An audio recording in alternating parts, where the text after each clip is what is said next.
sallallahu alaihi wa ala alihi wa sahbihi wa man wala wa man tabi'ahum bi ihsan ila yaumil qiyamah.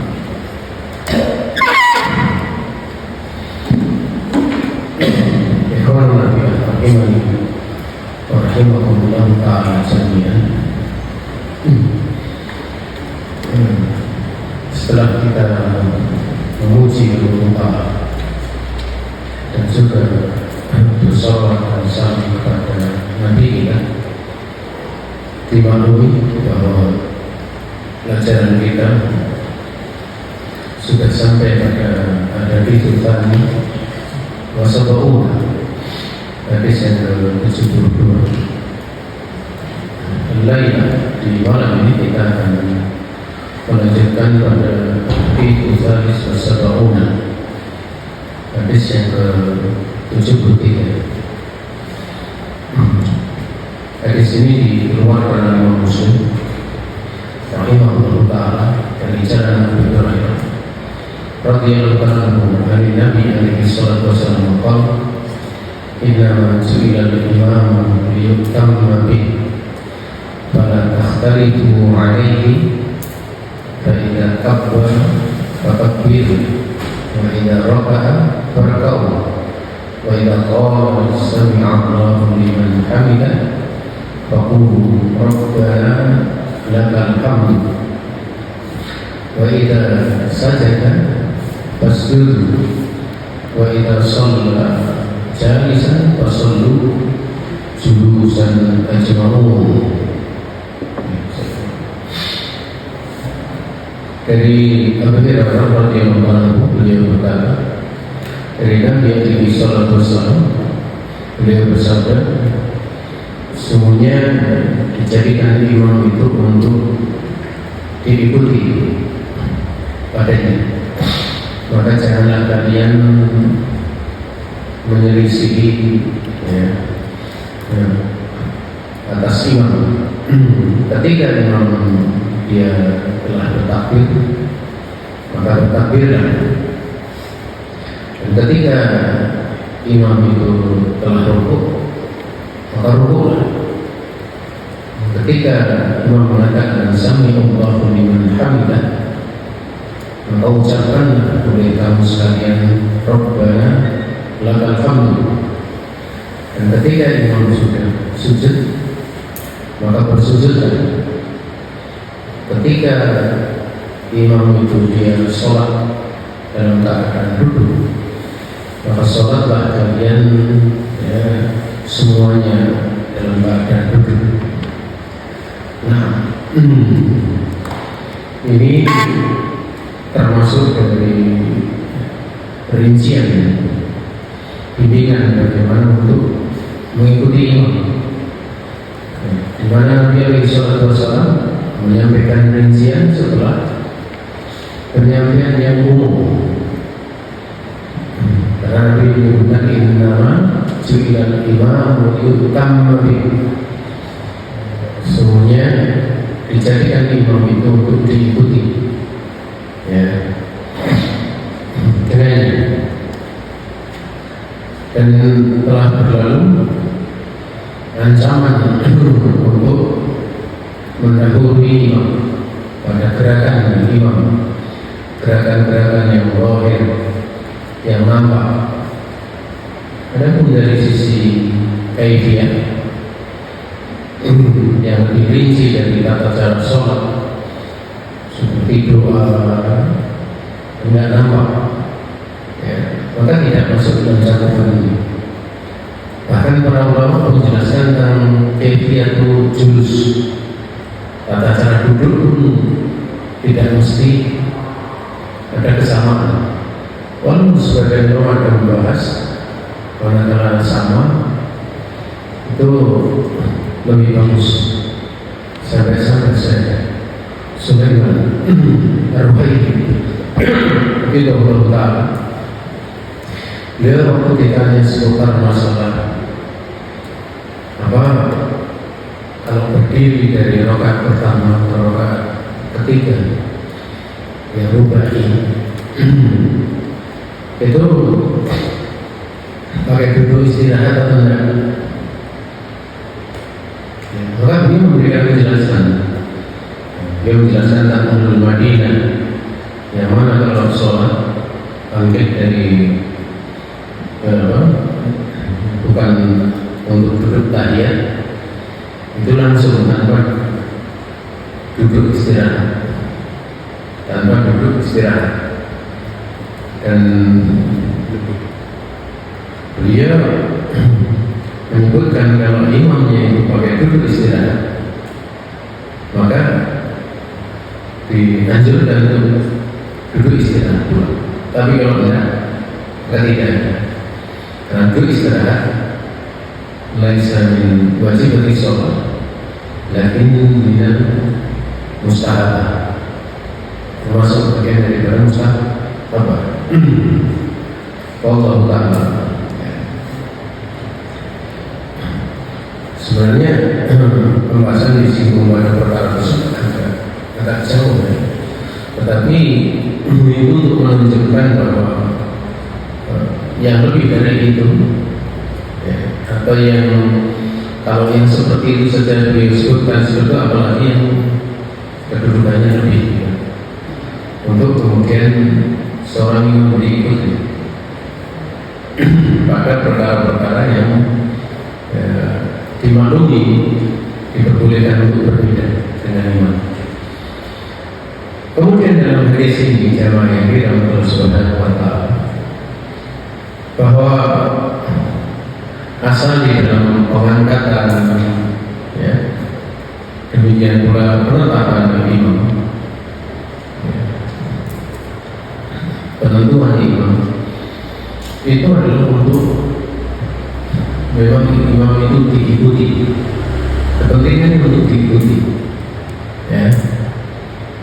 sehingga ini menunjukkan tentang dorongan, ataupun anjuran untuk menjaga persatuan, menjaga jamul kalim, supaya kalimatnya itu sama. Bahkan jangankan di hendaknya sholat jamaah, pada saat membuat sholat saja itu sudah berlalu pada pembahasan kita. La takhtalifu fa takhtalifa qulubukum. Jangan kalian tentak-mentak di dalam sholat, karena akibatnya hati kalian itu akan saling tentak-mentak. Lebih-lebih hendaknya sholat, karena menjaga sholat itu sebelum berlakunya, sebelum sholat. Makanya yang mengatakan subuh hadis, luruskan sholat kalian. Baru setelah ini melihat lurus, kemudian menghadap kiblat untuk memimpin sholat, dia bertakbir, takbiratul ihram. Jadi ini menunjukkan dianjurkannya untuk menjaga persatuan, dan juga dalam satu sisi adalah wadamu fi tafarruq, ikhtilaf, celaan di dalam berpecah, dalam berselisih, sehingga kalau ada orang mengatakan ikhtilaf dari umat Rasul alaihi salatu wasallam itu adalah rahmat, itu sebuah kesalahan, dan sebuah kesalahan, karena justru menunjukkan saya untuk menjaga persatuan, menjaga persatuan. Makanya jamaah yang dirahmati Allah Subhanahu wa Ta'ala, manakala ini dalam pembahasan seputar ingkarul mungkar, di dalam ingkarul mungkar itu ada wilayah-wilayah yang jangan sampai kemudian perselisihan, perpecahan itu menjadi menyebar. Makanya ada wilayah-wilayah dalam ingkarul mungkar itu yang menjadi wilayah penguasa, karena penguasa ini dia punya kekuatan, punya legitimasi,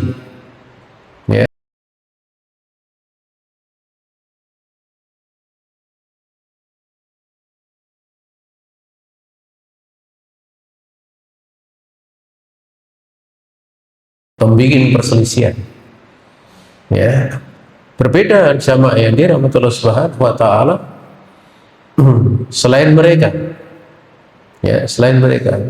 Makanya kita tidak diperbolehkan mengingkari, ya, mengingkari pada satu keadaan di mana kemungkaran itu maujud, tapi pada saat diingkari akan timbul kemungkaran yang lebih besar. Ya. Karena kita tahu bahwa ukuran bersatu itu di atas kitabullah dan sunnah Rasulullah alaihi salatu wassalam. Seperti itu. Bahkan para ulama menjelaskan seputar pengingkaran dalam bentuk sampai hajar. Tahu hajar? Tahu hajar enggak? Diisolasi. Ya. Salamnya enggak dijawab. Ya. Benar-benar disikapi dengan sikap-sikap yang cukup pedas. Itu pun binadoril masalah, ya, dengan pertimbangan masalah. Memang ada yang pembahasan-pembahasan di dalam kitab-kitab fikih yang mutlak untuk dihajar, yaitu murtadin, orang-orang yang murtad, ya, orang murtad. Tapi terlepas dari pembahasan itu, bahwa ini binadoril masalah, dengan pertimbangan masalah. Makanya tatkala ada 3 sahabat yang tidak ikut perang Tabuk, ya, tidak ikut perang Tabuk, ya, dan ketiganya ini dihajar oleh Rasulullah dan para sahabat karena 2 orang dari 3 sahabat ini sepuh, sudah tua, istrinya tidak disuruh menghajar, yang lain disuruh menjauhi, istrinya ada. Tetapi Ka'ab bin Malik radhiyallahu ta'ala anhu, karena beliau kuat, muda, di hari 40 itu disuruh istrinya juga menghajar. Sehingga beliau benar hidup sendirian, gak punya teman. Ya, tapi hasilnya apa? 3 sahabat ini bertobat kepada Allah. Tapi kalau ada orang dihajar, setelah dihajar kemudian murtad, nah, ini kan penerapan hajarnya nggak tepat. Setelah dihajar dan keluar dari ahli sunnah, ikut hizbi, nah ini kadang hajar yang serampangan, ya. Sehingga perlu seperti itu, ada bimbingan. Bahkan sebagian itu memandang termasuk bagusnya menghajar itu manakala di bawah kepemimpinan penguasa. Di bawah kepemimpinan penguasa, Masya Allah, harus seperti itu, ya. Walaupun di situ ada ranah pembahasan dengan bimbingan ulama, dengan kepemimpinan ulama, ada ranah-ranah.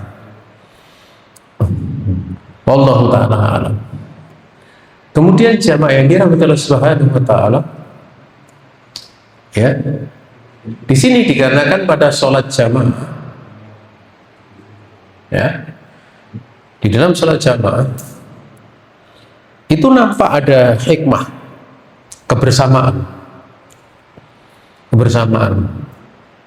ya, bertakbir setelah takbirnya imam, ruku setelah rukunya imam, ya.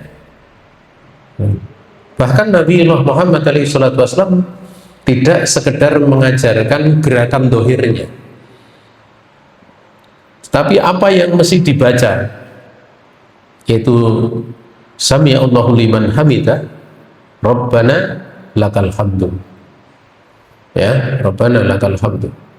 Walaupun pembahasan ini, apakah ini hanya yang mengucapkan Sami'allahu liman hamidah itu hanya imam saja, kemudian Rabbana lakal hamdu itu imam dan makmum. Nah, ini ada pembahasan lain begitu. Nanti kita akan singgung masalah tersebut di bagian poinnya. Kemudian jamaah yang dirahmati Allah Subhanahu wa taala, imam itu dia diikuti fi harakatin dhahiratin, dia diikuti pada gerakan-gerakan yang nampak zahir. Ya, zahir itu bisa bisaut, bisa dengan suara, ataupun biharokah, gerakan. Ya, yang menunjukkan bahwa ini dengan saut, suara. Nabi mengatakan fa'idha kabbaro fakabbiru. Nah, bila imam telah takbir, maka bertakbirlah kalian. Dan takbir itu mencakup takbiratul ihram, mencakup apa? Takbiratul al-intiqal. Dan ada yang kedudukannya seperti takbir al-intiqal, yaitu tasmi' sami Allahu liman hamidah. Ya, sami Allahu liman hamidah. Itu kedudukannya sebagaimana takbir intiqal. Hukumnya sama. Maka dari lafaz fakabbiru itulah para ulama berpandangan bahwa seluruh takbir dalam sholat hukumnya wajib illa takbiratul ihram, kecuali takbiratul ihram bahwa ruknun min arkani sholat, itu rukun diantara rukun-rukun sholat. Naam, ya, masya Allah ya. Kemudian jamaah yang dirahmati Allah Subhanahu wa Ta'ala, ya. Ada pula kaitannya dengan sami Allah liman hamidah, itu kan Rabbana walakal hamdu. Ya, itu menunjukkan bahwa memang ucapan Rabbana walakal hamdu atau lakal hamdu di saat i'tidal itu min wajibati sholat, termasuk kewajiban sholat. Ya, sehingga itu semakin menguatkan dibandingkan adanya pendapat yang mengatakan dikir-dikir di dalam i'tidal, di dalam ruku', di dalam sujud itu termasuk mustahabah as-shalah, yaitu yang disunatkan dalam sholat. Pendapat yang lebih kuat ada yang mengatakan adalah wajib, sehingga kalau lupa dilakukan, ya dia mesti mendatangkan dua sujud sahwi atau sujud sahwi, ya, manakala lupa, ya, dan tidak perlu menambah rakaat karena rakaatnya sah. Ya. Kalau seorang meninggalkan kewajiban dalam sholat, satu kewajiban dalam sholat, dikarenakan lupa, maka rakaat yang ada di dalamnya gerakan ataupun dzikir atau perkara sholat di situ, itu rakaatnya tidak gugur, sehingga cukup menambah sujud sahwi. Berbeda kalau yang ditinggalkan rukun. Yang ditinggalkan rukun dia mesti mendatangkan rakaat baru, karena kalau rukun lupa dilakukan, ya, rakaatnya gugur, tapi sholatnya tidak batal. Sholat batal itu manakala meninggalkan yang rukun maupun meninggalkan yang wajib muta'ammidan, sengaja. Ya, walaupun kalau yang meninggalkan wajib ada khilaf, ya. Rukun jelas itu hukumnya. Kemudian jamaah yang dirahmati Allah Subhanahu wa Ta'ala, amma fi qiraati, ya, wa kaifiyati julusin fihi, ya, yumkinu al-farq, yumkinu al-ikhtilaf. Jadi adapun di dalam bacaannya, tata cara duduknya padanya ada memungkinkan untuk berbeda dengan imam. Bacaan contoh, imam di dalam rukuk membaca Subhana rabbiyal azim, makmumnya subhanaka Allahumma rabbana wa bihamdika Allahumma gfirli, fala ba'as. Atau baca yang lainnya dari doa-doa di kala rukuk yang diajarkan oleh Rasulullah alaihi salatu wassalam, ya. Kaifiyah julus, ya, imam posisi duduknya duduk apa di antara dua sujud, dengan cara seperti duduk tahiyat awal, ya, yaitu iftiroshan, gitu.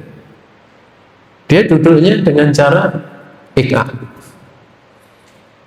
Jadi dia tumitnya dua tumitnya digunakan untuk pantatnya, kemudian bagian jari-jarinya itu semua tegak sehingga kayak tinggi itu tidak ada masalah, tidak ada masalah. Jadi tidak 100% sama gitu, ya, itu memungkinkan, tidak ada masalah, berbeda seperti itu, ya. Apalagi bagi yang tidak mampu duduk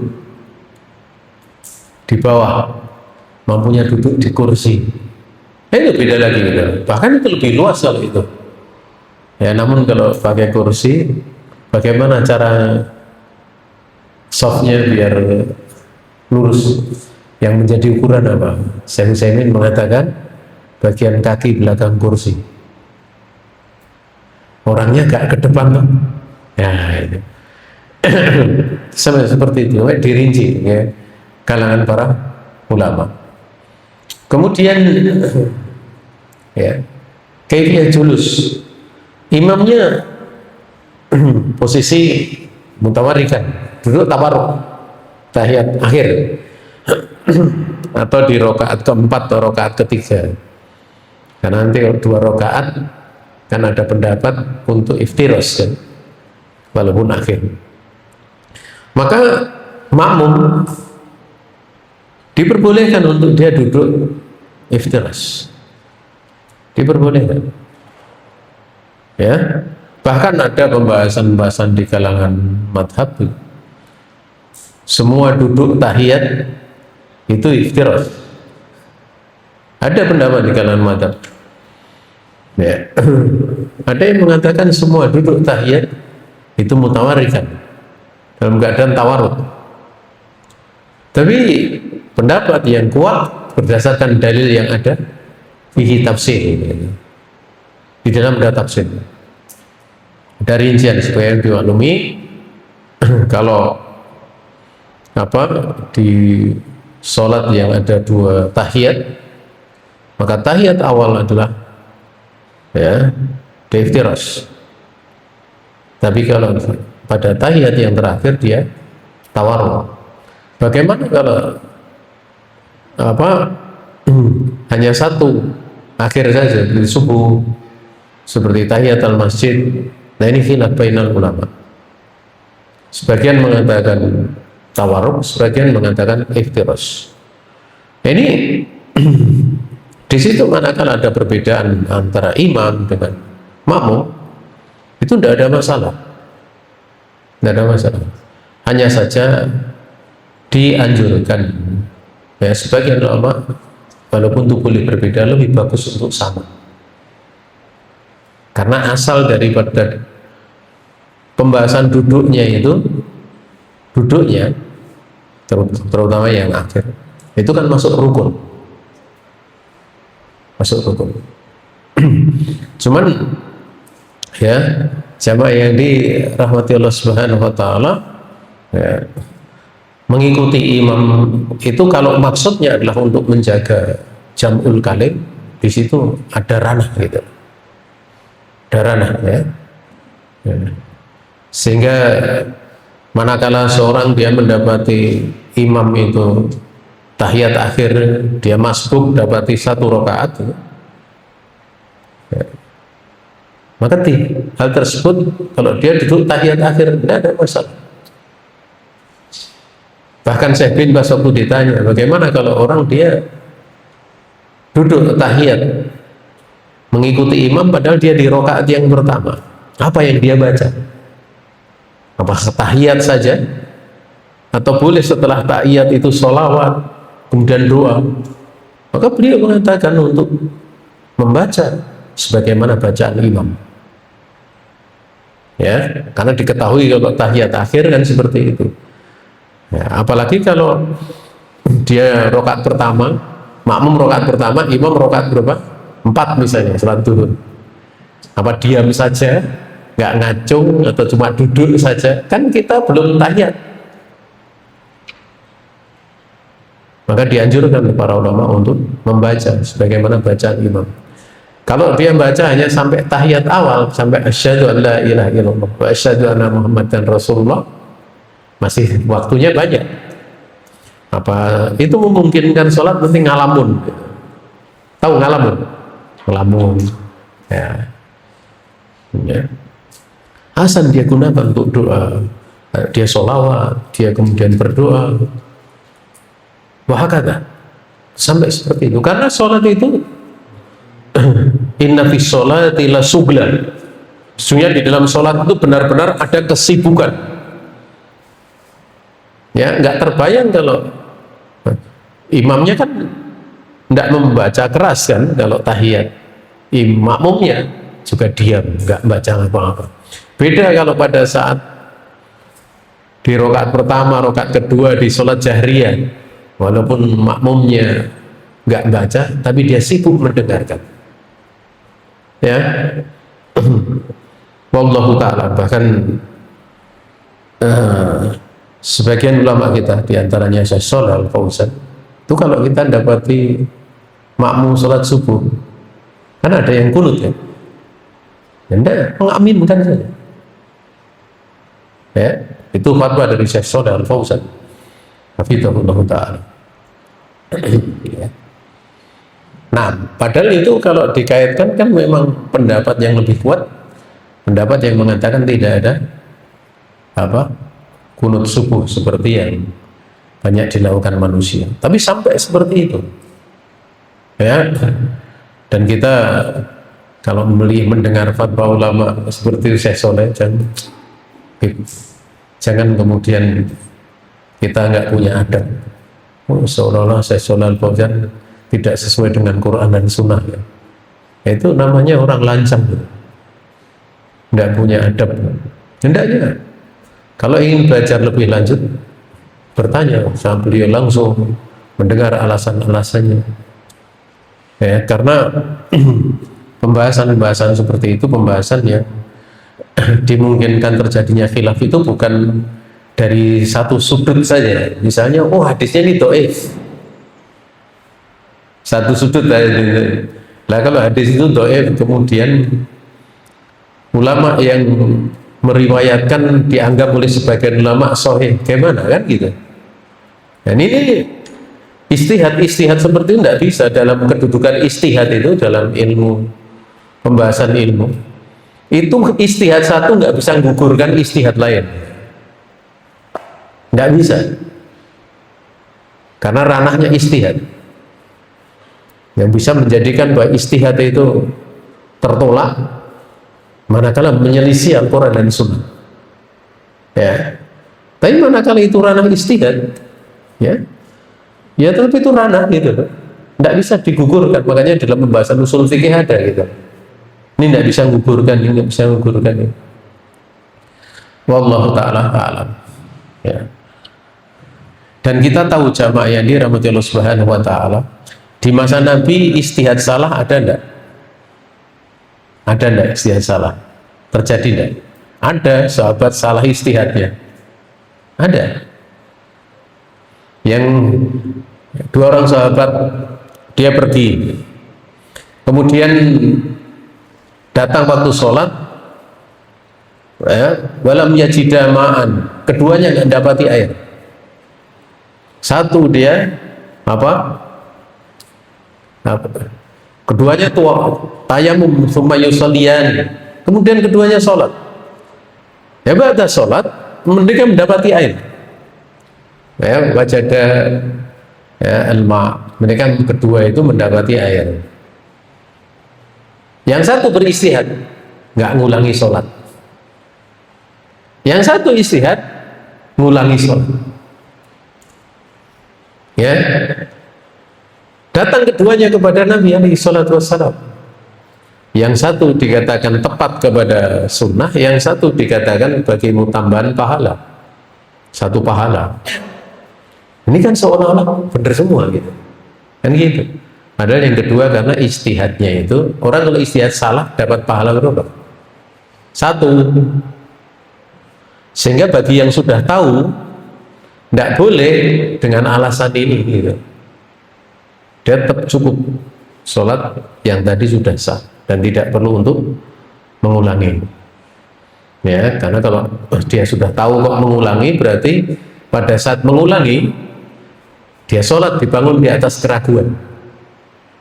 Tapi beda kalau yakin sahnya kemudian dia ngulangi karena ada sebab. Ada orang mau sholat saya nemeni, tidak ada masalah karena padanya ada sebab yang dibolehkan syariat itu. Nah ya, makanya saya Utsaimin mengatakan bagi yang sudah tahu tidak boleh seperti tindakan orang yang kedua. Dan di sini masya Allah ya, dua sahabat ini istihad masing-masing dan tidak memaksakan satu dengan yang lainnya. Oh, kamu harus ikut saya, tidak. Masing-masing beristihad ya, karena keduanya itu juga masing-masing belajar dan belum mengetahui mana yang benar gitu. Tapi ini makanya istihad untuk dirinya sendiri itu lebih ringan dibandingkan seorang beristihad memfatwakan untuk orang lain ya. Untuk orang lain itu enggak sembarangan. Bahkan Nabi mengatakan man afta bi ghairi ilm fa ismuhu ala man yufti. Barang siapa berfatwa tanpa ilmu, maka dosanya itu bagi orang yang berfatwa. Makanya kalau untuk orang lain hati-hati ya, apalagi kalau fatwanya nyangkut nyawa, nyangkut farji. Oh ini nikahnya sah, padahal nggak sah, gawat itu, karena menyangkut farji. Ya, menyangkut nyawa. Makanya Nabi kalau menyangkut nyawa, kalian lihat aja ya, jasa kaitannya menyangkut nyawa apa kalau di dunia kedokteran sama apotek ya, apoteker ngasih obat nanti mah membunuh kan bisa. Dokter, coba kalian lihat orang lulus dari UII Fakultas Teknik kerja langsung di bagian pembangunan jalan, bikin jalan, nggak perlu pakai nggak perlu pakai harus begini asistensi, langsung bisa. Tapi kalau kedokteran enggak, dokteran itu lulus harus koas dulu, habis koas 1,5 tahun nggak ada tes nanti baru diangkat dokter. Setelah itu nanti harus praktek di rumah sakit, itu bukan koas, praktek setelah ada dia nyatakan dokter ya, 1,5 turun izin praktek karena menyangkut nyawa. Dan itu dalam Islam disebutkan oleh Nabi, man tatayyaba walam yuklam lahu tibbun fahuwa dhaminun.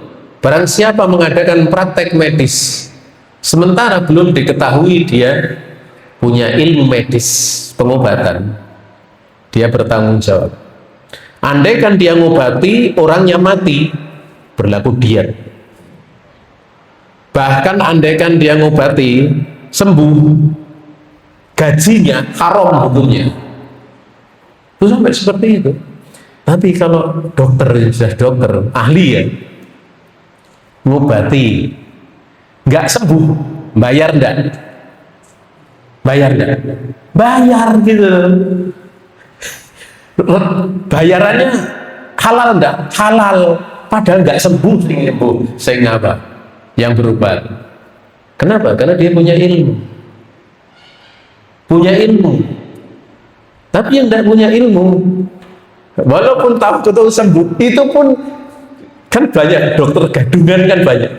Ngobati kebetulan sembuh, dapat uang kan? Kewenangan pemerintah di penjara gitu. Loh, sembuh terus ya, ngomong sama pemerintah, saya praktek kedokteran begini tapi sembuh terus Pak, walaupun saya gadungan gitu. Tetap nggak berlaku, di penjara.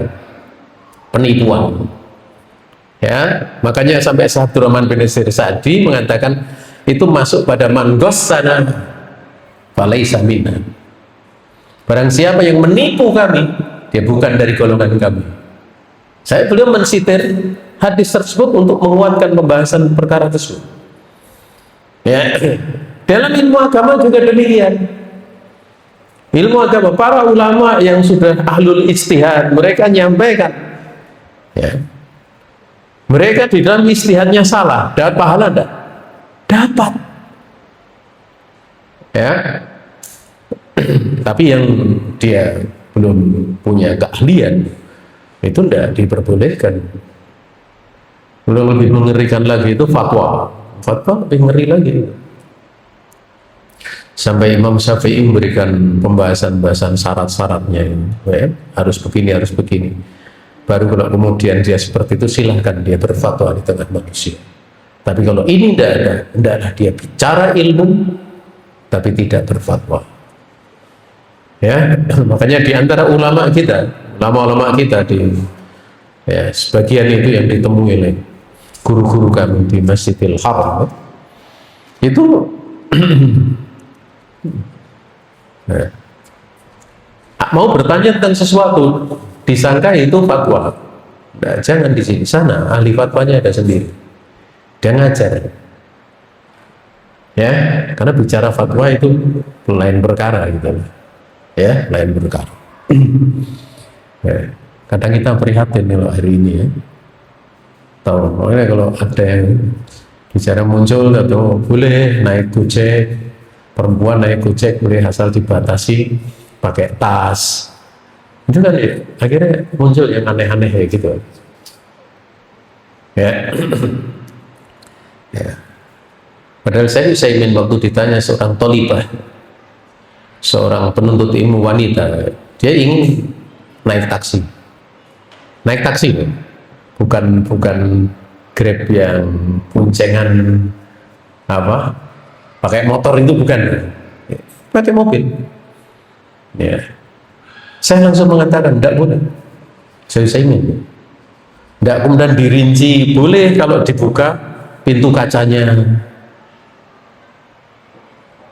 Nah, itu seorang alim, gitu. Ya, seorang alim yang sudah mendapatkan pujian dari Allah. Ya, itu masya Allah. Ya, Syekh bin Baz mengatakan dia punya fikih dan usul fikih, gitu. Sehingga beliau mendudukkan Syekh Utsaimin itu bersama dengan beliau dan Syekh Albani. Kalau mau bertanya akidah, Syekh bin Baz mengatakan bertanya pada saya. Kalau hadis bertanya sama Syekh Albani. Kalau mau fikih bertanyalah sama Syekh Utsaimin. Beliau punya usul dan punya fikih. Sampai didudukkan sejajar dengan dua orang alim, gitu. Sekelas Syekh bin Baz, Syekh Albani. Artinya kan enggak sembarangan seperti itu. Ya, karena menyangkut manusia, nyampaikan kepada manusia. Ya, kalau sendirian dipakai sendiri, ya, itu beda. Itu pun manakala seorang beristihad karena terdesak dirinya sendiri, dia punya kewajiban untuk menanyakan hasil istihadnya. Makanya para sahabat dulu kok beristihad, kemudian itu enggak kemudian diam begitu saja. Ada sahabat yang guling-guling di tanah, datang kepada Nabi, tanya. Bukan yang didiamkan, wis kemarin kok gitu. Tapi ditanyakan ini ilmunya gimana gitu loh. Bimbingan dari Nabi alaihi salatu wasallam gimana? Masya Allah ya. Para sahabat itu dalam ilmu luar biasa. Orang sekelas Mu'ad bin Jabal saja, itu bukan pembahasan fatwa, pembahasan ilmu. Beliau waktu ditanya mahaqullah alal ibad wa mahaqul ibad Allah, maka beliau mengatakan pada Nabi, afala ubasirun nas, apakah ini bisa aku kabarkan kabar gembira ini pada manusia? Nabi mengatakan, lah jangan, fayantakilu, nanti mereka santai-santai. Artinya di dalam mengajar pun ada kaifiahnya, gitu. Ada bimbingannya. Makanya waktu Ibnu Abbas punya murid, kemudian muridnya diperintahkan oleh Ibnu Abbas untuk mengajar, maka muridnya mengatakan, bagaimana saya ngajar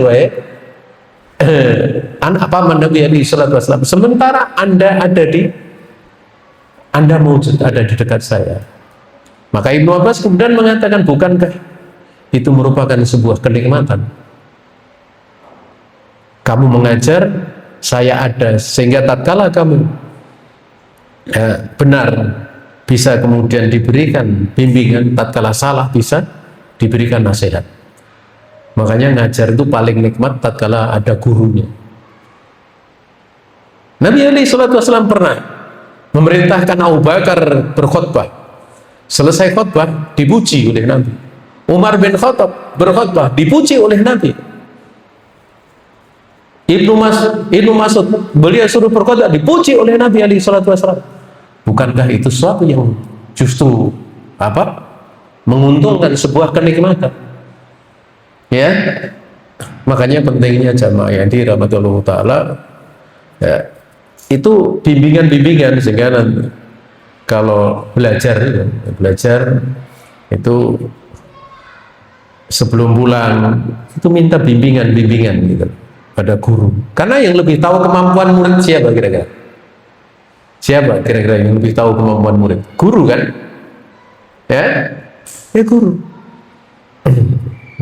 Bahkan ada seorang sahabat Nabi alaihi salatu wasallam mengatakan, istamaltani kama istamalta fulanan. Ada seorang sahabat, ya Rasulullah, Anda itu mempekerjakan saya jadi pejabat sebagaimana engkau telah mempekerjakan fulan menjadi pejabat itu.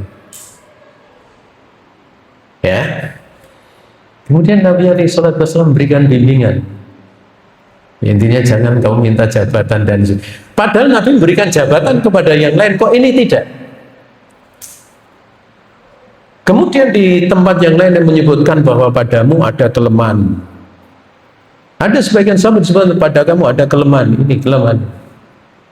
Guru lebih mengetahui daripada dirinya sendiri. Makanya guru itu fimang silatil walid, berada pada kedudukan kedua orang tua atau orang tua, bisa memberikan bimbingan manakala dia belum mampu, dia mau pulang atau apa. Oh, kamu belajar dulu, kan gitu. Itu dimaklumi. Waktu kami mondok itu, dari teman-teman yang pulang nasihatnya beda-beda Ustadz. Ada yang mengatakan kamu ngajar,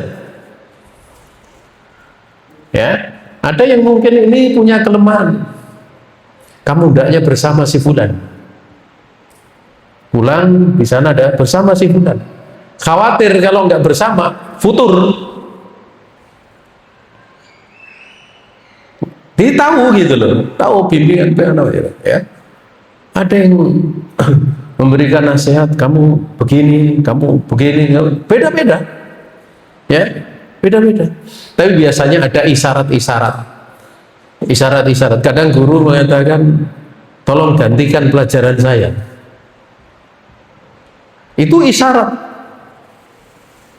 ya, ada isyarat. Ya. Kalau enggak, ya jangan. Nah, ya, kalau tidak bertanya seperti itu, khawatirnya pulang langsung jadi sekol Islam. Tahu ya, apa saja dimasuki, semua dimasuki, semua dikomentari. Ini namanya orang tidak punya akal. Ya, bahkan jamaah yang dirahmati Allah Ta'ala ini satu sama, saya itu pernah dinasihati oleh guru saya untuk, mungkin beliau tahu kalau saya itu ngajar di beberapa tempat yang di situ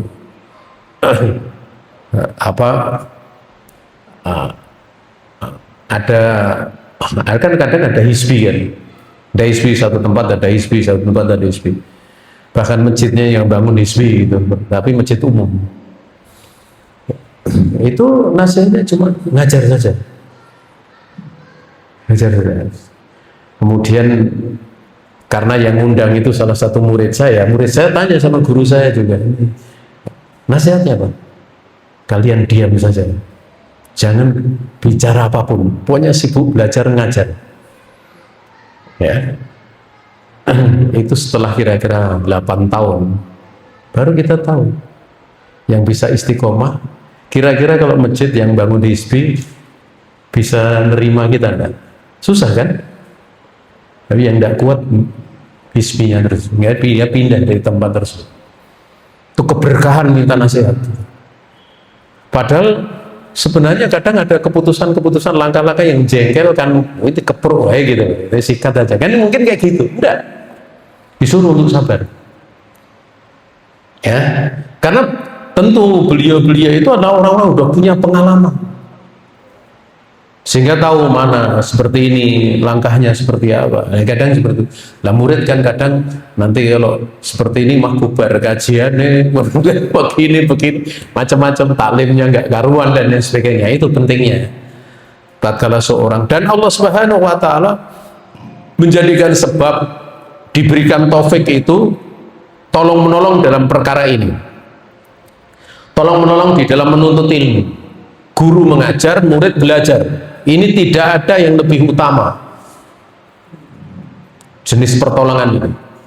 Bahkan pertolongan seperti ini adalah pertolongan bainar rusul wa ummati, pertolongan antara, tolong menolong antara rasulnya dan umatnya yang ijabah, yang menyambut, ya. Makanya Nabi alaihi salatu wassalam mengajarkan kitab, mengajarkan sunnah. Tentu kalau mengajar Al-Quran, kitab dan sunnah, kitab dan hikmah, siapa yang diajar? Umatnya yang menerima kan? Masih seperti itu. Dan itu dari masa ke masa. Dan itu akan menjadi pintu-pintu yang membuka kebaikan yang sangat banyak. Ya, pintu-pintu kebaikan yang sangat banyak. Wallahu ta'ala, ya. Kemudian jamaah yang dirahmati Allah Subhanahu wa taala, ini dah isya.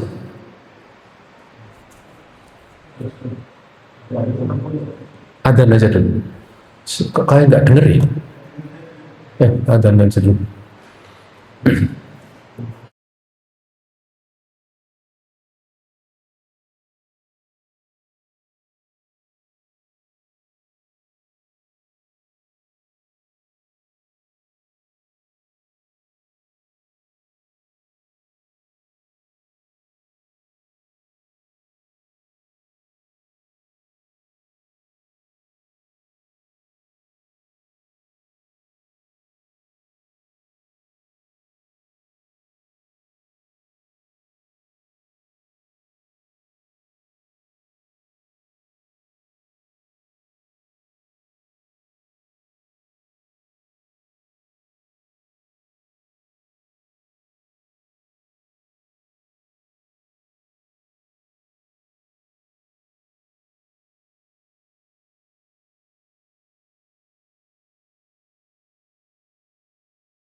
Hayya 'alas shalah.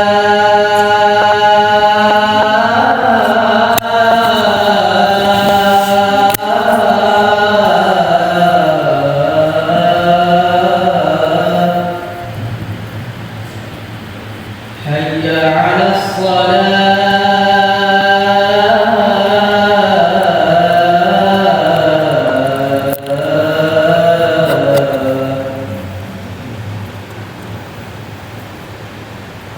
Hayya 'alal falah.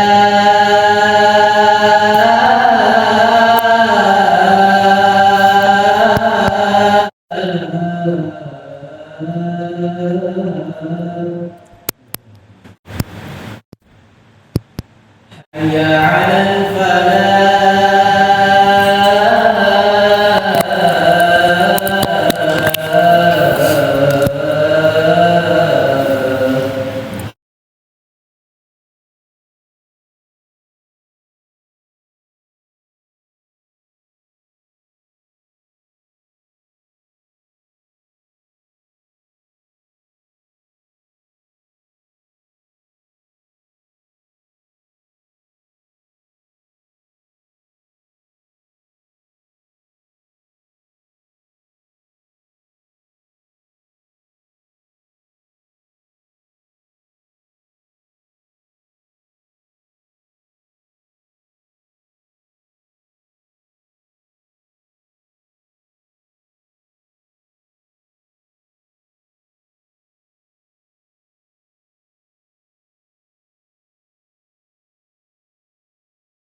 pembahasan ini takbir itu hukumnya sunnah. Itu lil mas'ulin, untuk orang yang masuk. Jadi masuk itu yang menjadi kewajiban. Dia takbir untuk ihram, posisi berdiri dia takbir untuk ihram. Manakala yang sudah sujud, nah ini dia kewajibannya takbir untuk ihram. Tidak mengatakan dia tidak mengangkat kedua tangan. Dan pada saat kemudian dia mengikuti sujudnya itu, dia takbir lagi, itu hukumnya sunnah. Tapi manakala langsung nggak pakai takbir, kita takbir langsung sujud, bagus. Ini demikian. Kemudian di dalamnya ada doa, dzikir sami Allah liman hamidah. Ini khilaf di kalangan para ulama. Apakah ini imam saja kemudian makmum dia membaca Rabbana walakal hamdu?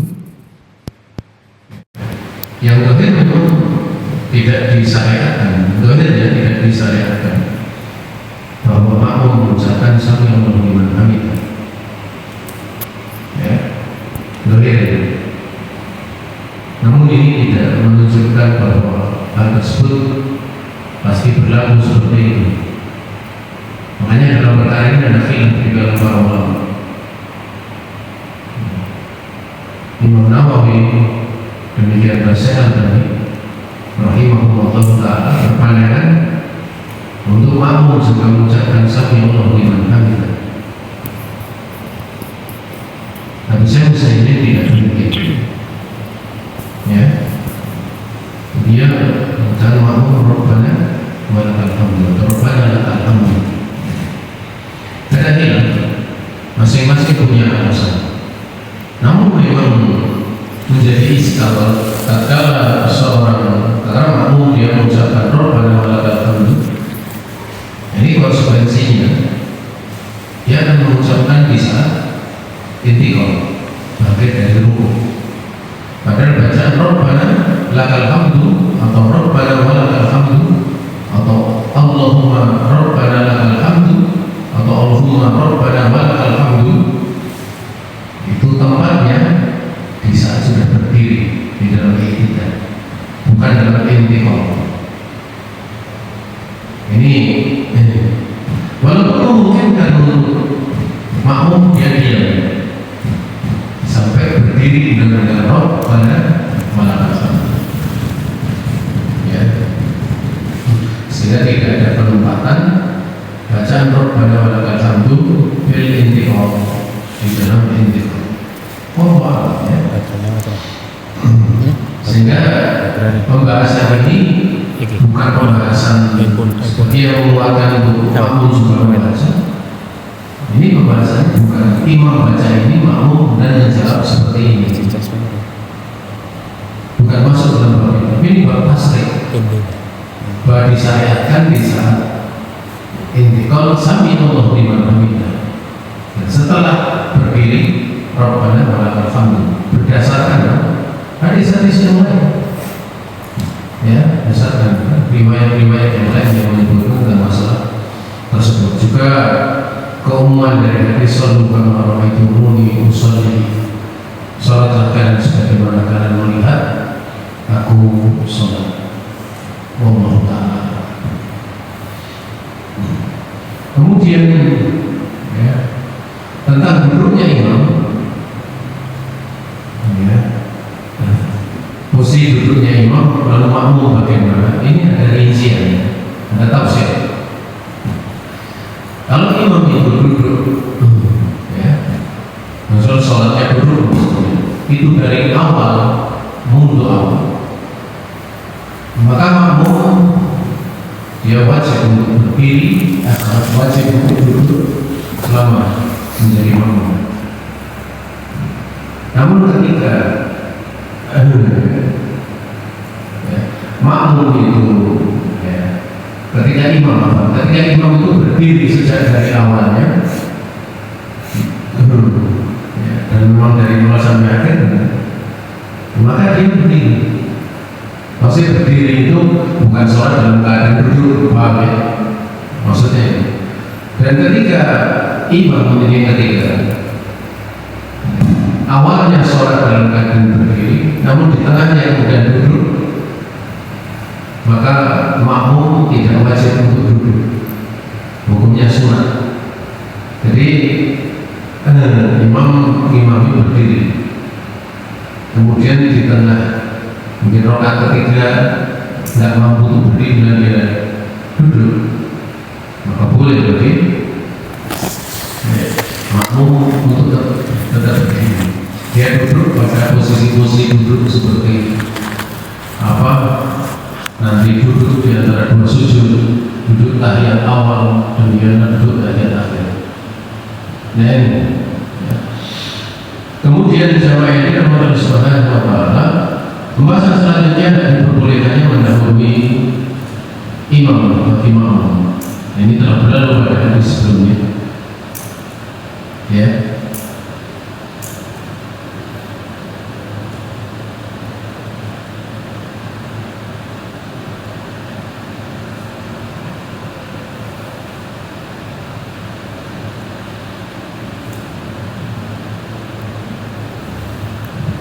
Kemudian lafaz seperti wa'idha kabbara fakabbiru, ya, wa'idha raka'a faka'u, itu menunjukkan bahwa gerakan makmum itu dilakukan setelah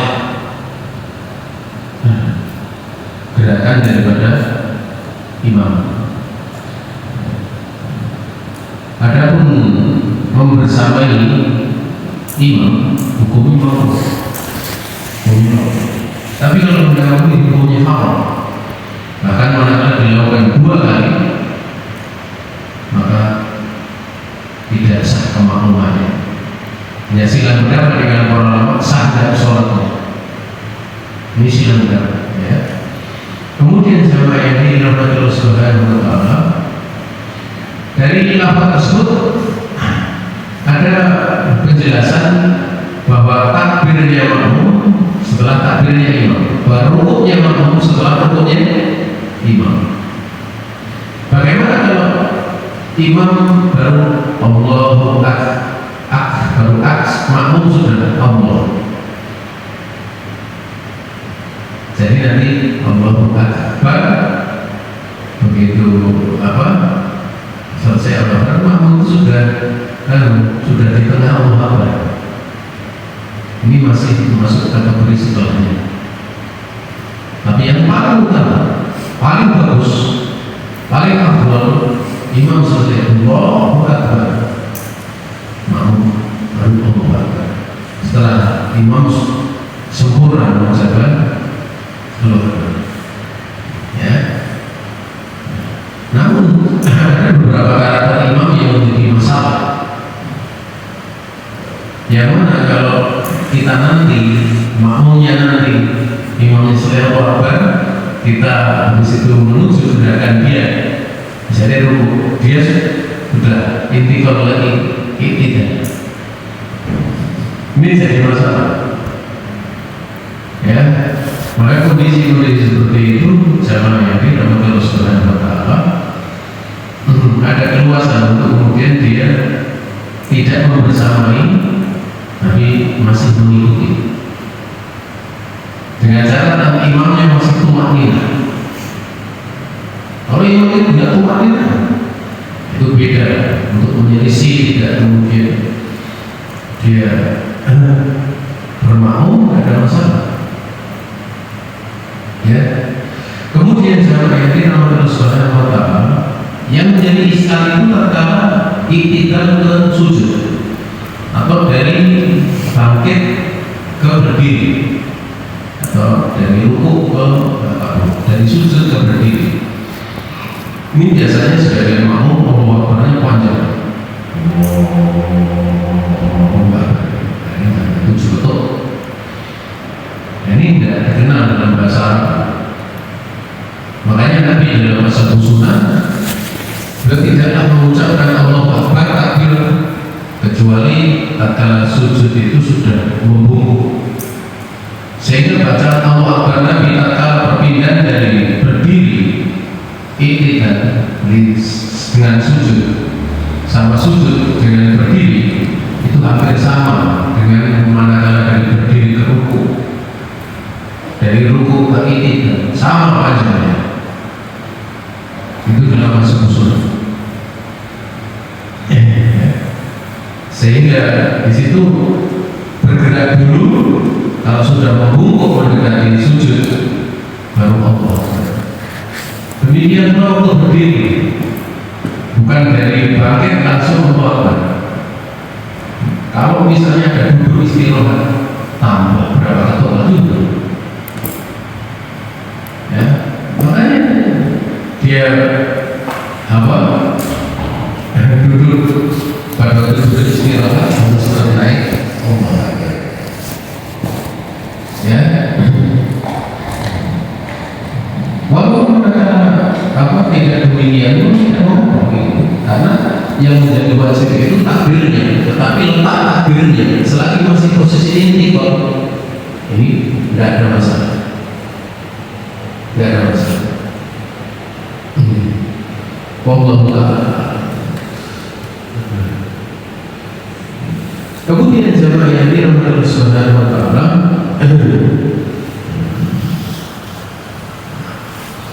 dari hadis ini pada bagian terakhir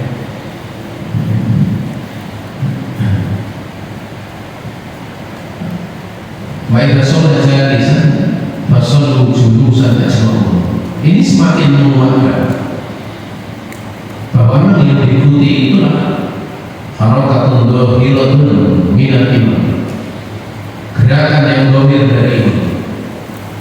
Ya, walaupun sebenarnya disebutkan wa idza kabbara fakabbiru wa idza raka'a farka'u, termasuk wa idza sajada fasjudu, ketika dia tersujud sujudlah kalian. Ya. Karena pada lewat wa idza kabbara itu kan sudah berlalu pembahasan di awal, itu lafaznya, tapi nampak dhahir. Padahal pembahasan kita tadi gerakan. Maka hadis ini menjelaskan bahwa termasuk di dalamnya takbir. Selesai pembahasan kita di malam ini. Ada salah tentang berdiri bagi sesuatu serta saya istighfar kepada Allah Subhanahu wa taala. Kalau ada benar semata-mata keluar sama Allah Ta'ala ini kepada dia. Subhanallah wa bihamdihi asyhadu an la ilaha illa anta astaghfiruka wa atubu ilaik. Assalamualaikum warahmatullahi wabarakatuh.